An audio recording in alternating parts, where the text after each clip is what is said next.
रघुवर दास ने हेमंत सरकार पर बड़ा हमला बोला है और उन्होंने आरोप लगाया है कि झारखंड को मिजोरम और नागालैंड बनाने की साजिश चल रही है।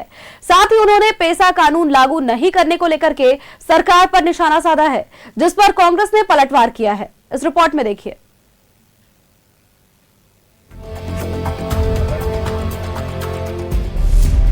रघुवर दास का राज्य सरकार पर वार। झारखंड को मिजोरम और नागालैंड बनाने की साजिश। ये झारखंड हमारा हाथ से निकल रहा है। जो स्थिति है, झारखंड मिजोरम बनेगा, नागालैंड बनेगा। ये पीड़ा से मैं आया। एक ग्रुप ईसाई प्रदेश बनाना चाहता है, एक इस्लामिक प्रदेश। में एक ग्रुप लगा हुआ है, इसको ईसाई प्रदेश बनाना। एक ग्रुप लगा हुआ है, इसको इस्लाम प्रदेश बनाना।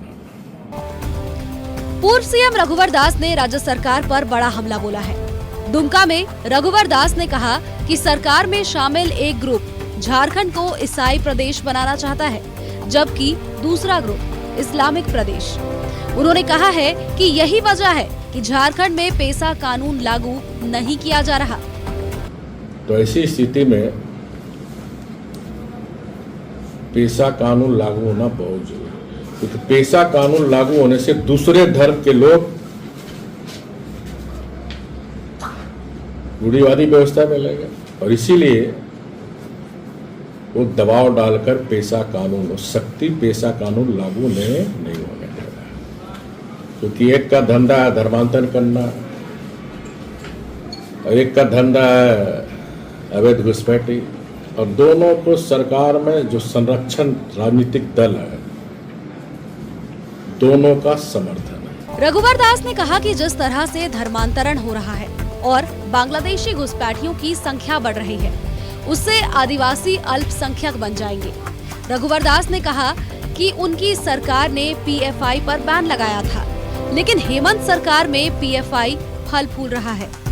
रघुवर दास के इस बयान पर कांग्रेस ने पलटवार किया है और कहा है कि अपने कार्यकाल के दौरान रघुवर दास ने पेसा कानून लागू करने के लिए क्या प्रयास किए। 5 वर्षों तक रघुवर दास जी इस राज्य के मुख्यमंत्री रहे। पूर्ण बहुमत की सरकार चलाया उन्होंने और उसका ढोल नगाड़ा पीटते रहे। आदिवासियों का रहनुमा बनते थे। इन 5 वर्षों के दौरान पेसा का पी शब्द भी उनके मुंह से नहीं निकला और न ही उनके कैबिनेट के और न ही उनके सहयोगी दलों के किसी भी व्यक्ति ने पेसा के बारे में कभी कोई बात की है।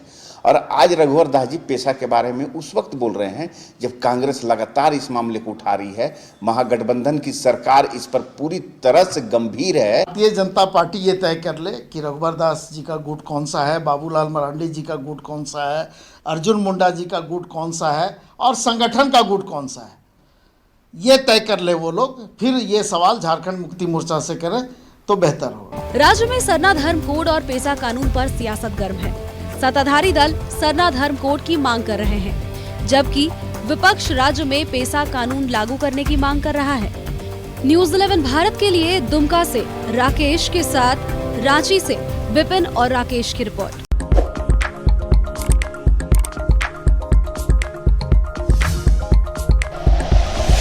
Like and share videos, subscribe करें हमारा चैनल और प्रेस करें बेल आइकॉन। न्यूज़ 11 भारत, सच है तो दिखेगा।